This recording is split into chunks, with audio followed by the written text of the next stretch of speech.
one is sensitive to a particular thing. Okay.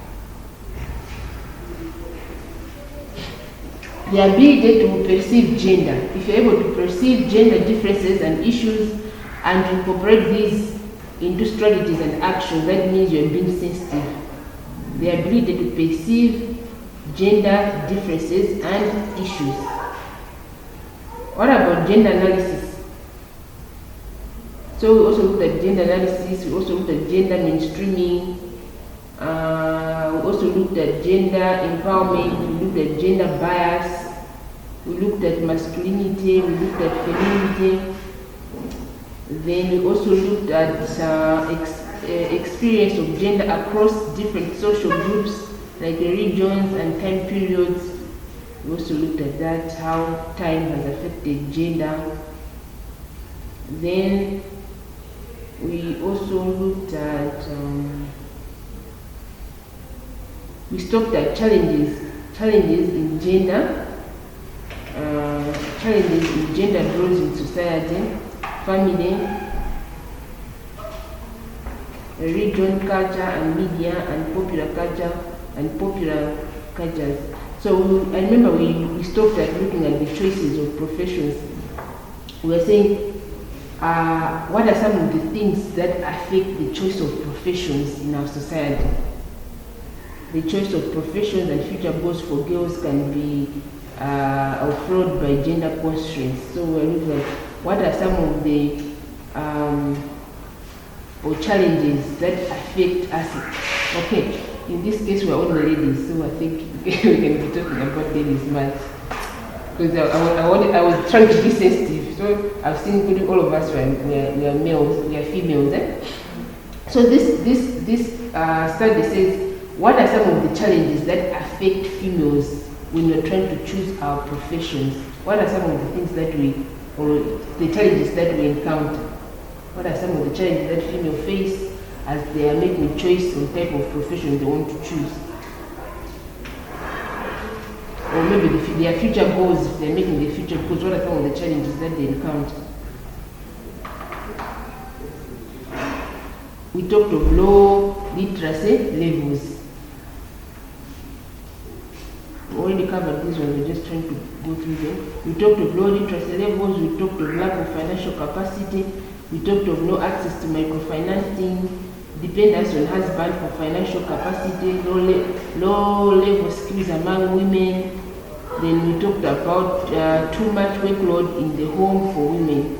These are some of the challenges that a girl child or women face as they are trying to make their choices in terms of profession or maybe their future career goals. Are we in agreement with these points? How does low literacy level affect women when they're trying to make their decisions in terms of their profession or career goals?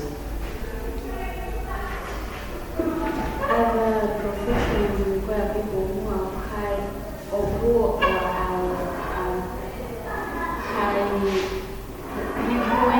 high with their education. So if a woman did not go to school properly, the papers which she has are not qualifying her to work on or to go for that profession, that can be a limited factor for her to go. What about lack of financial capacity?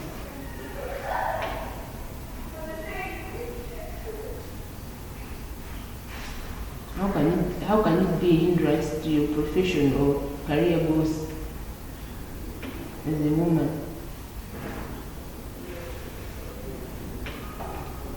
It's an interactive class, You have to speak out. Because this course is here to share ideas, not just listen. No. You have to share ideas, then we analyze those ideas in terms of what the topic is saying.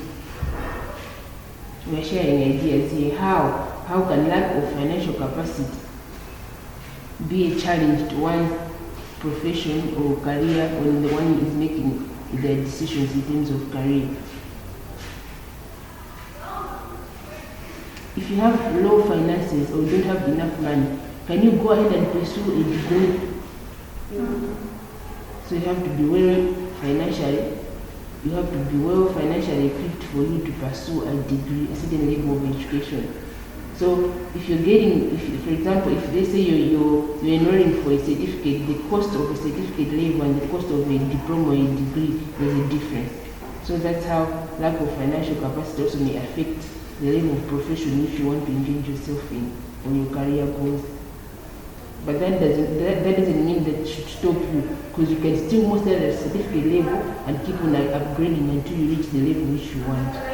Because the more you go up, the more you have access to more financial capacity. What about no access to microfinancing?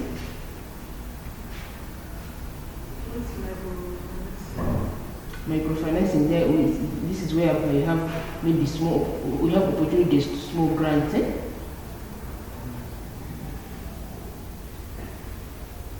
What is the capacity of microfinancing in our communities?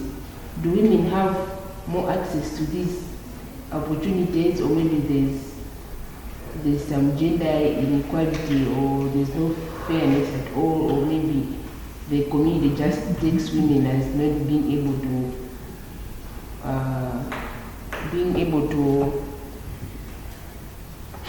or they are not able to maybe pay back their loans, or maybe they don't have that muscle. Women have limited access to financial, for them to borrow money. What happens is that when they want to borrow money, all those finances that lends money to people, they want something that when you have borrowed money here, we want you to pay. They agree on what they say collateral. So most women doesn't have enough money to do that. So this relieves their chances to lend money from these microfinancing institutions. Okay, fine. So let's they want to continue looking at the challenges in gendered roles in society. Challenges in gendered roles in society. So we're going to look at the challenges in the family, challenges in religion, culture, the media, and popular culture. So let's start with the family. What are some of the challenges that are experienced in the family in terms of gender?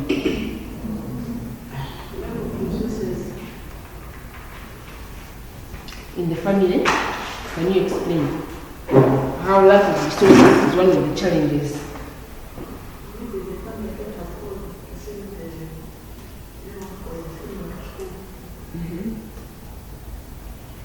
So what do they do? So what do they do in that case? You've given a very good example, a case whereby in a family setting, the family maybe doesn't have enough resources to send both boys and girls to school. So what do they do in such circumstances?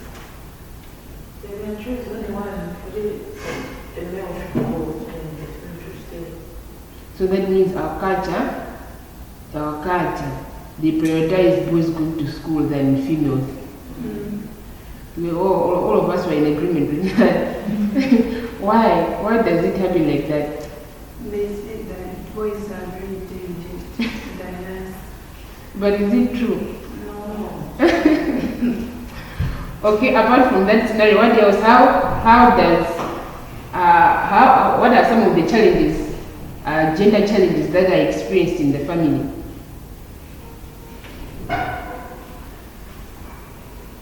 In terms of work, like the household, they believe like mostly the household is being handled by the female. Which means most of the times, like say, she needs to work like more paying, or she's work no child is just there sitting at that side. Which is most of the times the child is the female which is facing doing work in the house. True. But what happens if let's say if the household chores are shared equally?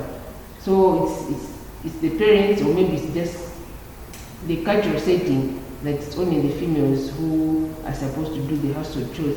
But there are in some families or maybe I can say who can influence the family so that everyone has equal opportunities in terms of household chores. so that you share equally. If there are boys and girls, those household chores are shared equally among boys and girls. Who has an upper hand to influence that type of maybe to get maybe to say, in this case, in this house, we want boys and girls to have equal. They should share the household chores. Who has the upper hand to influence them? Parents. Parents. What about the children ourselves? Can we influence? We can't, but in a tomato one. Like what? Oh, so there's no one who listens to the other. You're like, all of us were just kids in this house, but when the parents, so it's like the parents who have an upper hand.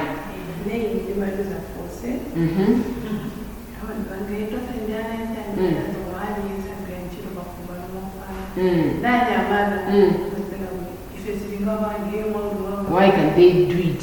Because they are just boys. Yeah,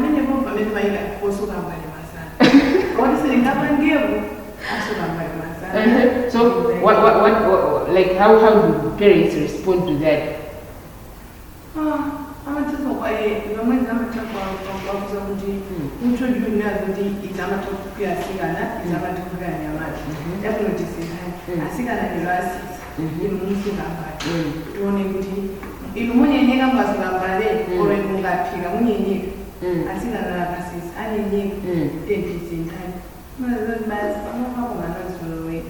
So you have exercised it and that's proven good it works. Both boys and girls can do similar household chores without any effect or maybe 50% no.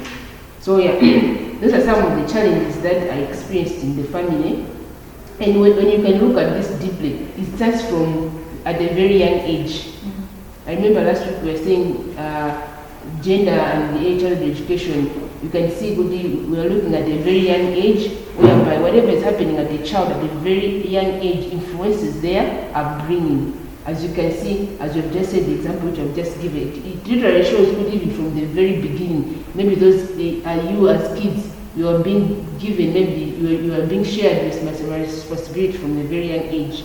If maybe the parents were buying toys, they could buy cars for the men and they could buy doors for the ladies. So the children grow up in that perspective. This is specifically for men, this is specifically for women. So for women, they have that mindset. Us as we're growing up, for us, we should be very concentrated in the kitchen, in maybe raising kids, so that's men our role. Despite there are just my roles which can be shared, as you have said, even men can clean up the dishes. There's no effect men cleaning up the dishes. So it just starts from a very young age, whereby parents have an upper hand on how they raise their kids in these families.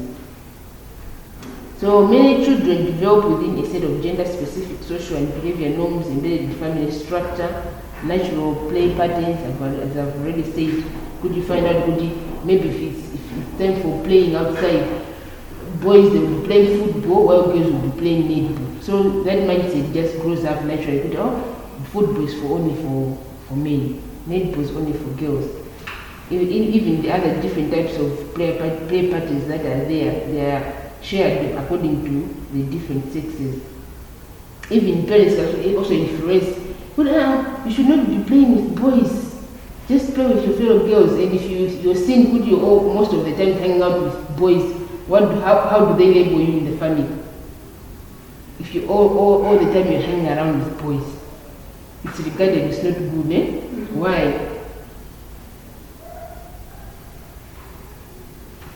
So it's only girls hanging out with girls, boys hanging out with boys. If you are seen together, they will discipline you. Okay, so parents encourage certain behaviors in children. Fathers may encourage paternal breadwinning for male children. Girls generally do more housework than boys, and the type of housework assigned to children largely depends on gender. Family dynamics play a role in children's expectations, just as we've already looked at. Now, what about the media? What are some of the challenges that are encountered in the media world that affect gender. What are some of the challenges? Let me just remind you. Discrimination is taking place like in the middle of this. In terms of the color of the skin, it might happen you're trying to work at some office work like, okay, let me just say, other people have posted a picture on media. There are only 5 white girls and maybe a black boy, only one. They might try to discriminate a guy because he's the only black guy in that group. So it happens most In media? yeah. Okay, what are we ever saying? Other programs, like for example, in radio, they do other programs that they say the ladies only say that this program belongs to female. Only a girl child or lady is the one who has to listen to that program. So this involves discrimination. Media. Even for, at a very tender age, some cartoon programs, some cartoon programs, maybe they're only designed for boys, especially those maybe cartoon programs which are of masculinity in type. So those, they can be designed only for boys, while those which are maybe showing dolls and the like, they are also designed only for girls. So in addition to parents and teachers' intentional efforts to shape gender roles, children also learn through mass media. And especially these days, children are very hooked on TV. They spend much of their time on TV rather than maybe playing around with other friends outside. So for preschool children, choose books specifically written for them.